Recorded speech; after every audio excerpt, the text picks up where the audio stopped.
Nach Äonen von Jahren. Okay, gut, es waren bloß ein paar Monate. Aber trotzdem geht's weiter hier mit Dragon Ball Z Kakarot. Mit dem, ja, nächsten und dritten DLC. Und ich vermute ein bisschen auch dem letzten DLC für das Spiel. Zumindest was man so irgendwie ein bisschen hört und so, soll es das letzte sein. Ja, lass uns überraschen. Soll jetzt hier noch nicht großes Thema sein, weil Mutmaßungen und so kann man immer noch ein bisschen. Ich meine natürlich jeder für sich selber ein bisschen formulieren. Okay, ist gerade irgendwie nichts Großartiges passiert. Ich hatte zwar das Gefühl, es wäre kurz geleckt und so, aber es klappt alles noch. Ja, dritte DLC, Freunde. Und zwar geht's um Trunks, der Krieger der Hoffnung. In einer anderen Welt stirbt Son Goku an einer Herzkrankheit. Und die Ankunft zweier bösartiger Cyborgs wandelt die Welt in eine albtraumhafte Höllenlandschaft. Die Verteidiger der Erde werden einer nach dem anderen besiegt, bis nur noch Son Gohan und ein junger Trunks als Einzelkämpfer übrig sind, um die Bedrohung durch die Cyborgs zu bekämpfen. Ja, in dem Sinne halt die Geschichte von Trunks. Viele haben ja ursprünglich gedacht, von wegen, ja, es könnte vielleicht irgendwie auch damit zu tun haben, weil wir hier die ersten beiden DLCs ja eigentlich ein bisschen mit Dragon Ball Super zu tun hatten. Also, ja, eben hier Super Saiyajin God, hier Super Saiyajin Blue, die ein bisschen angeteasert wurden und so, dass hier vielleicht mit der Story um Trunks, also mit der Trunks-Saga an Dragon Ball Super weitergehen könnte. Oder halt irgendwie darauf aufgebaut wird, was eben jetzt hier in der Story jetzt schon enthalten ist. Ist aber nicht so, wir bleiben bei Dragon Ball Z, sprich es geht hier echt nur eigentlich um die Vergangenheit von Trunks, also vom Future Trunks, plus eben natürlich auch um seine Zukunft, sprich, was ist bei ihm passiert, nachdem er wieder in seine Zeitlinie zurückgekehrt ist. Genau, dementsprechend, ich meine, ist sowieso ein bisschen seltsam, das Spiel, oder auch eben, ja, macht natürlich jetzt mehr Sinn, als irgendwie der Zusatz hier oben steht, Trunks, der Krieger der Hoffnung, weil das Spiel heißt ja eigentlich Dragon Ball Z Kakarot. Und hier geht es überhaupt mal nicht um Kakarot, beziehungsweise Son Goku. Aber hey, anderes Thema, wir legen direkt mal los und ja, wollen wir sagen, viel Spaß. Das beenden. Aktuell wechseln, alles klar.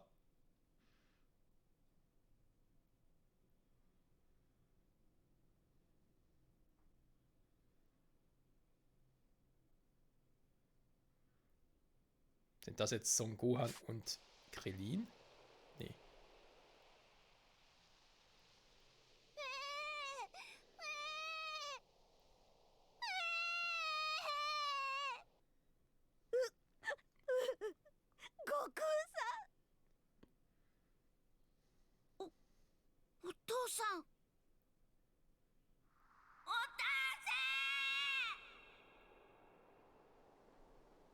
悟空が死んだ。これまで数々の強敵に打ち勝ってきた無敵の悟空も心臓病には勝てなかったのである。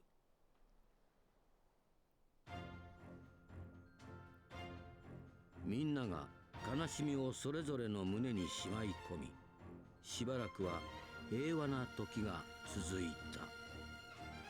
そして半年後、南の島に2人の悪魔が現れた。戦士たちは立ち上がった。だがピッコロが死んだ。ベジータ、ヤムチャ、天津飯、そしてフリリュウ。たった2人の人造人間のためにこの世は恐怖のどん底に陥った。それから13年の月日が流れる。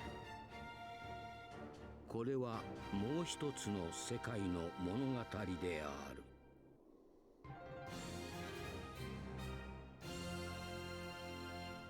Trunks, der Krieger der Hoffnung. ベジータとブルマの息子トランクスは正義感に燃える少年に成長していた。人造人間は一体何のためにこんなひどいことを。そして唯一残った戦士としてご飯はたった一人で人造人間たちと戦い続けていた。トランクスはそんなご飯の強さに憧れ、ご飯と共に戦いたいと願い出るのだった。ごはんさん、僕は強くなりたい。強くなってあいつらをやっつけたい。お願いです。僕に修行をつけてください。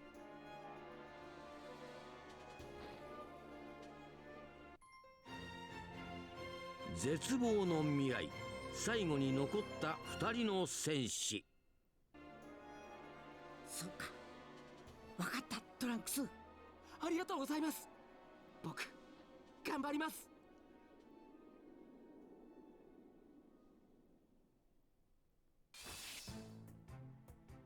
それから数日後、トランクスは人造人間と戦う強さを身につけるため苛烈な修行に励んでいた。よし、今日の修行を始めるか。はい、お願いします。分かってると思うが、人造人間の強さは半端じゃない。俺は本気で相手をする。君も気を引き締めてないと大怪我するぞ。わかりました。行きますよ。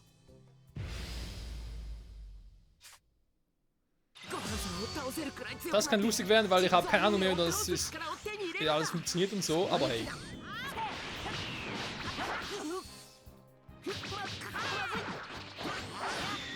Ja, doch, ein bisschen was weiß ich noch.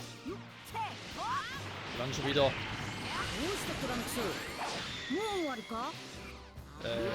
Hier.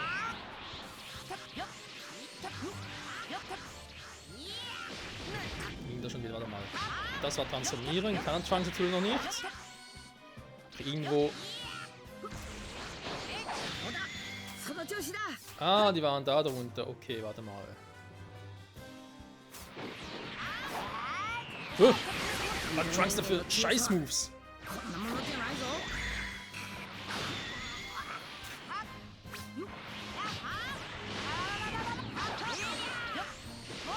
So, Trunks will stärker werden, weil im Gegensatz zu Son Gohan kann er noch nicht zum Super Saiyajin werden. Ne? Das sind ja auch so Dinge, die man sich halt gefragt hat, vor allem nach der Wu-Saga, warum das irgendwie sowohl Son Goten als auch Trunks, Kid Trunks, also die halt der Gegenwart, nicht der hier der Future Trunks Zeitlinie, dass die kein Problem damit haben, zu Super Saiyajins zu werden, obwohl die ja das nie trainiert haben und so.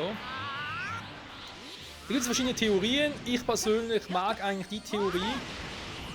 Das würde sich auch damit decken, weshalb zum Beispiel Son Goku und Vegeta irgendwie so Mühe hatten, zum Super Saiyajin zu werden und Son Gohan ebenfalls. Es hat meiner Meinung nach daran zu tun, ob die Eltern vor der Zeugung bereits zum Super Saiyajin werden konnten. Und da ist es tatsächlich so, aber ich kann irgendwie gar keinen Schaden machen, oder? Täusche es jetzt nur. Ja doch, aber sehr wenig. Vor allem die Trunks-Moves sind irgendwie scheiße. 今のはいい攻撃だ。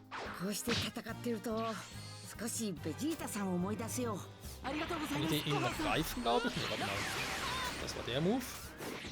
Ja genau, also sprich im Sinn von, sag jetzt mal, Son Goten ist klar, weil Son Goten wurde ja in der, sag jetzt mal, das klingt zwar doof, aber in der richtigen Zeitlinie, oder in der Standardzeitlinie von Dragon Ball Z auch, wurde er gezeugt,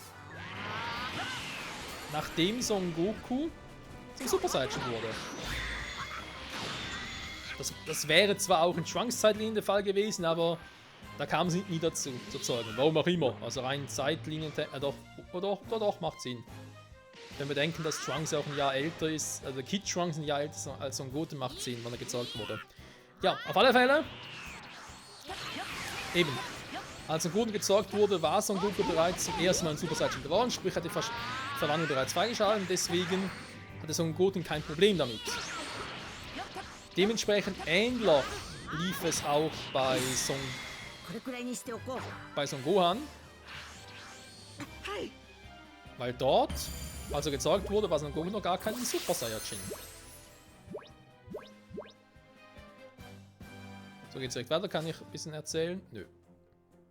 いいぞトランクス。さすがベジータさんの息子だな。そんな本当に本気を出したごはんさんには絶対に勝てませんよ。そんなことないさ。君ならいつか俺を超える戦士になれる。きっとな。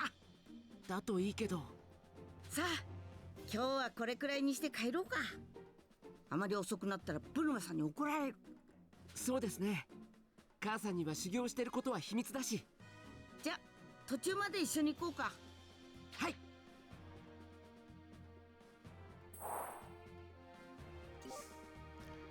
Key-Explosion im Feld. Mhm.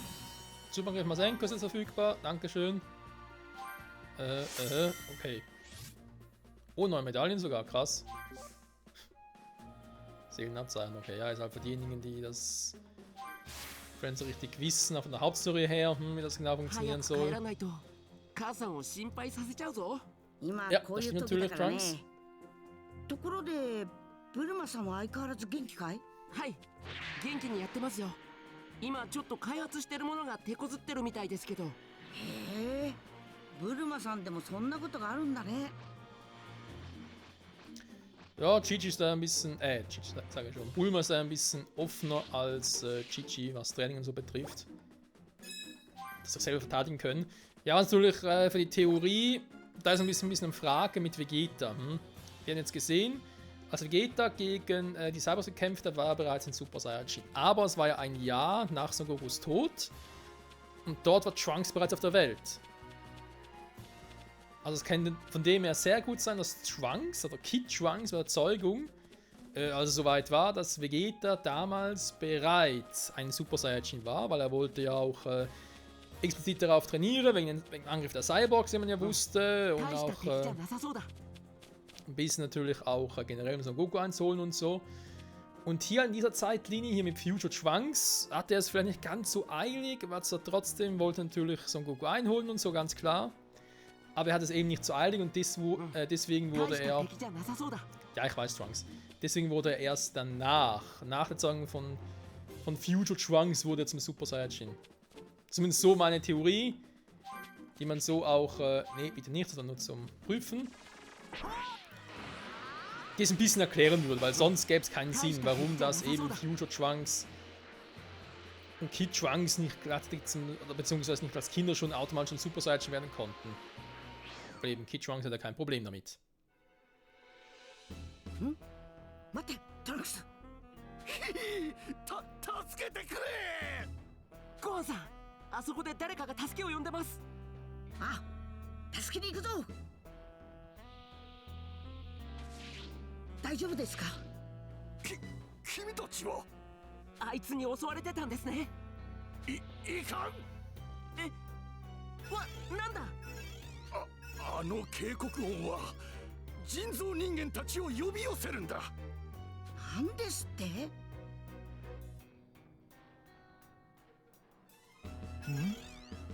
聞こえたか18号。聞こえたよ。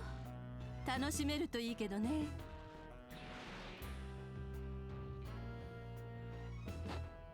もうダメだ。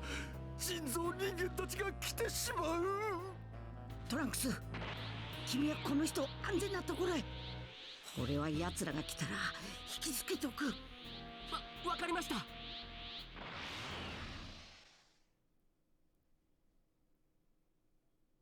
ランクスたちは隠れられただろうか。なんだ、お前だったのか。新しいゲームができると期待したんだが。ああ、これじゃいつもと変わらないじゃない。人造人間。あのおじさんが言っていたのは本当だったんだ。なぜ来たんだ、トランクス。僕もごはんさんと一緒に戦おうと。君はまだ奴らと戦える力はない。まあせっかく来てやったんだ。少しは楽しませてもらうぞ。仕方ない。君はできるだけ戦わず俺の後ろに下がっているんだ。あ、はい、わかりました。Nur eine beliebige? Okay, Kampfbedingungen einfordern den Gegner einmal. Senken TP der Cyborgs um 40%. Jo, wenn wir ihn nicht hinkriegen, wa? Die werden jetzt nicht so stark sein. Oh, doch. Ansturmcamp, was? Fliehen. Erfüllt die angezeigten Bedingungen, im Kampf zu entkommen. だと思うな。生き延びることを考えるんだ。とにかく隙を作ってここから離脱するんだ。はい。今頃何の相談をしている？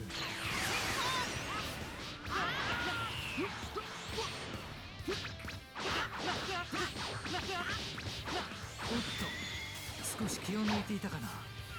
Und weg, und weg, und weg, und weg.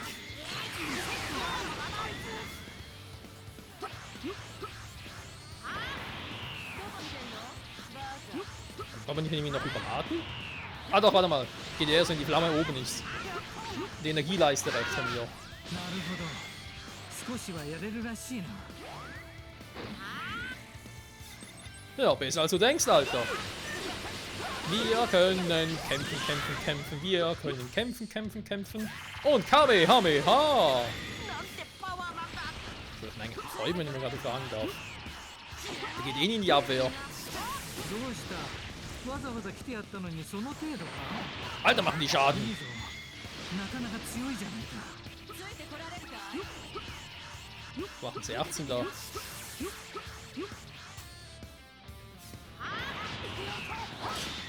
Ja, ja, die gut, also ja, in Anführungszeichen die gute alte Zeit, wo es damals noch darum ging, da klar war, hey, wenn du verlierst und so, dann gehst du halt drauf, das ist das andere. Nicht so wie bei Dragon Ball Super von wegen, du verlierst, bist ohnmächtig oder irgendwie halb tot, dann kommst du wieder stärker zurück. Nee, wenn du hier drauf gehst, bist du tot, fertig. Gibt zwar theoretisch schon die Dragon Balls, aber das war sowieso so, was ich nie verstanden habe. Wenn wir gerade mal so bei Vergangenheit und so quatschen. Dass die Dragon Balls, die irdischen natürlich weg sind, weil Piccolo tot ist und dementsprechend auch Gott, verstehe, gar kein Thema. Müssen wir nicht darüber diskutieren, das ist logisch. Was ich aber nicht verstehe, das muss man eben erklären, wieso sie niemals die namekianischen Dragon Balls genutzt haben.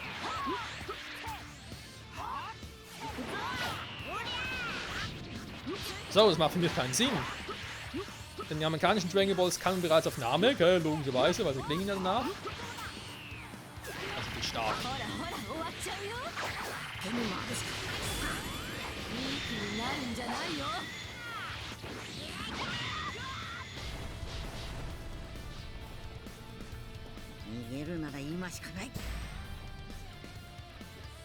Doch, aber ab, tschüss. トランクス、この隙に逃げるんだ。はい。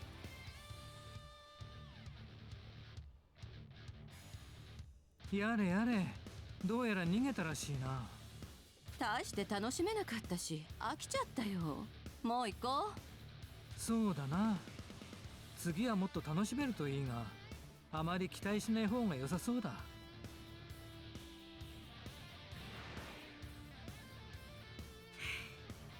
よし、どうやら言ったようだ。そうですね。そういえばさっきのおじさん大丈夫かな。ちょっと心配だな。案内してもらえるか。はい、わかりました。おじさん大丈夫でしたか。おお、君たち無事だったか。はい、あなたも無事でよかったです。いやー、あれに見つかった時はもう助からんと思ったよ。君たちのおかげだ。本当にありがとう。いえ、ところであのドローンは一体何なのですか。あれは昔レッドリボン軍が作ったパトロール用のメカなのだ。もともとはレッドリボン軍の施設を巡回して敵を見つけたら警報を鳴らして援軍を呼ぶ仕組みのようだな。だけどこの辺りはレッドリボン軍の施設なんかじゃありませんよね。ああ、メカが自分で勝手に動き回っているようだ。もはや施設の巡回という命令も忘れ、世界各地で目撃情報がある始末。しかも今その警報を聞きつけるのはあの人造人間なのだから、さらにタチが悪い。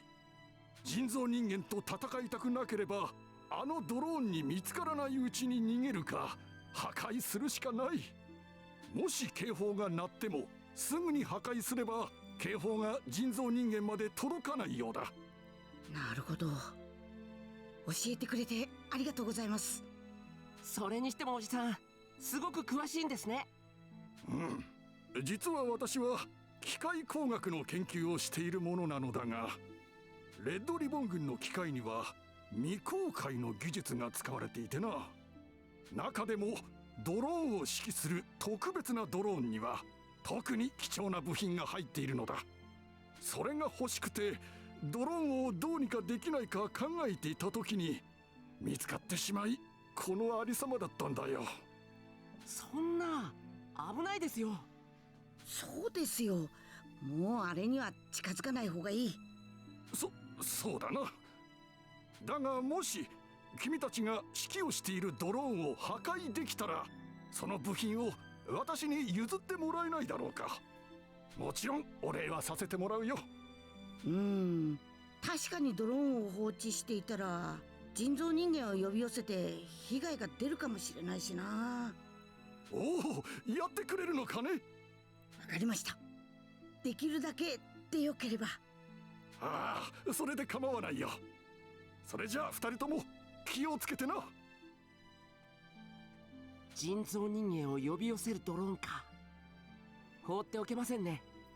ああ、だが下手をすると人造人間と余計な戦いをすることになる。ドローンを破壊するなら気をつけないとな。ええ、そうですね。今の僕じゃ人造人間には勝てないですし、悔しいけど。よし、それじゃ気をつけながら帰るか。はい。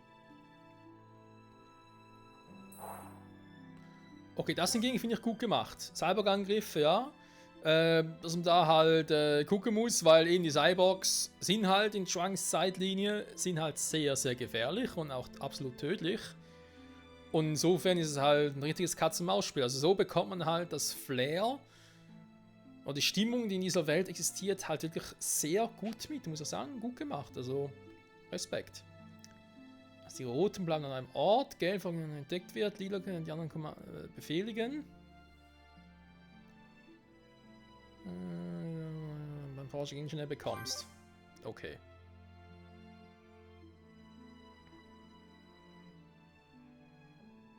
Ich frage, ob es sich überhaupt lohnt bei solchen seltsamen...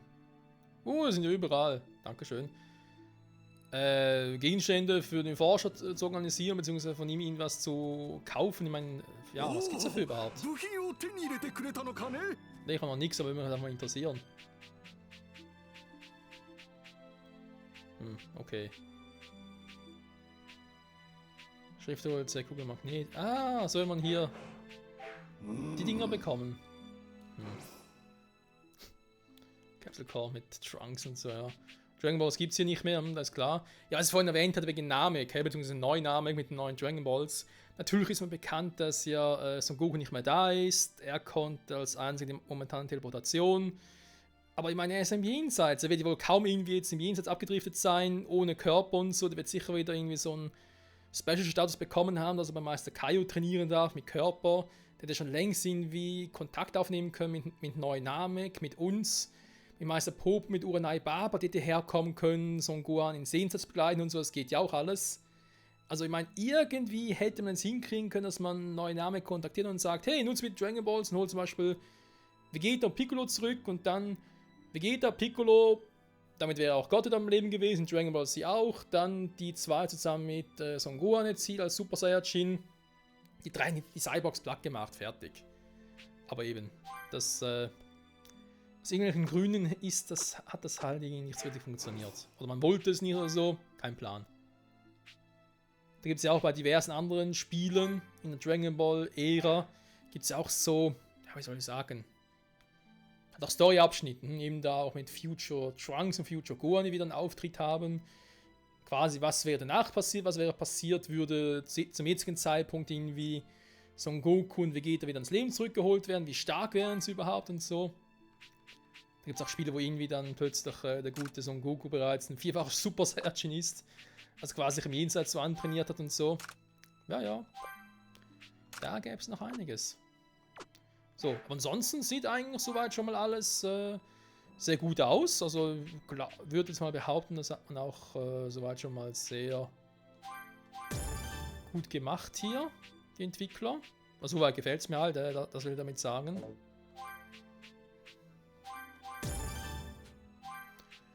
Und ja, aber alles Weitere werden wir halt in den nächsten Folgen erleben. Und zwar sowieso also auch ein bisschen hautnah. Und ja, eben, das Flair halt. Also nicht irgendwie Friede, Freude, Eierkuchen. Nee, hier ist Rambazamba. Also hier geht es wirklich darum, dass wir halt überleben müssen. Und der Fokus darauf gelegt ist, ihr müsst überleben, koste was es wolle.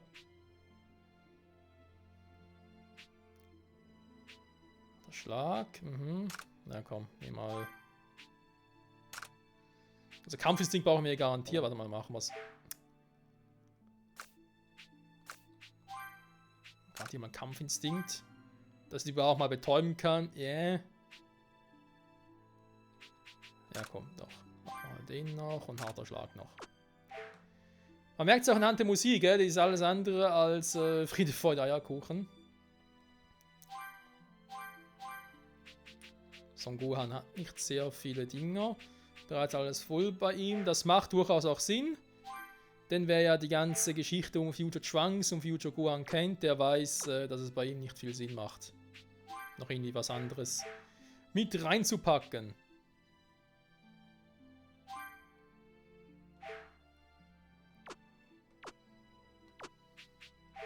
Jo. Aber insofern, Freunde, glaube ich, wir haben mal Zeit, die Folge zu beenden. Ich sage vielen Dank fürs Zusehen hier beim 3. und ja, vermutlich auch letzten DLC für Dragon Ball Z Kakarot. Warum ich glaube, dass es der letzte sein wird, das erzähle ich, glaube ich, wenn das DLC durch ist und ich sowieso mein Fazit ziehe. Dann eben noch ein bisschen darüber spekuliere, wie es weitergehen könnte. Aber ja, ich glaube, was irgendwie für uns alle auch relativ logisch erscheinen dürfte. Also so ein Violetter. Muss man nächste Folge angucken, wie man die überhaupt zerstören kann. Weil ganz ehrlich, Dragon Ball Z Kakarot war natürlich cool und alles, gar kein Thema. Aber hinsichtlich der Story ist halt auch ein bisschen ausgelutscht. Und da scheint mir halt ein Dragon Ball Xenoverse 3 eigentlich realistischer. Aber eben, mehr dazu zum anderen Zeitpunkt. Ich sage danke fürs Zusehen. Bis zum nächsten Mal zurück bei Dragon Ball Z Kakarot mit Trunks, dem Krieger der Hoffnung und Zukunft. Und allem drum und dran. Bye bye.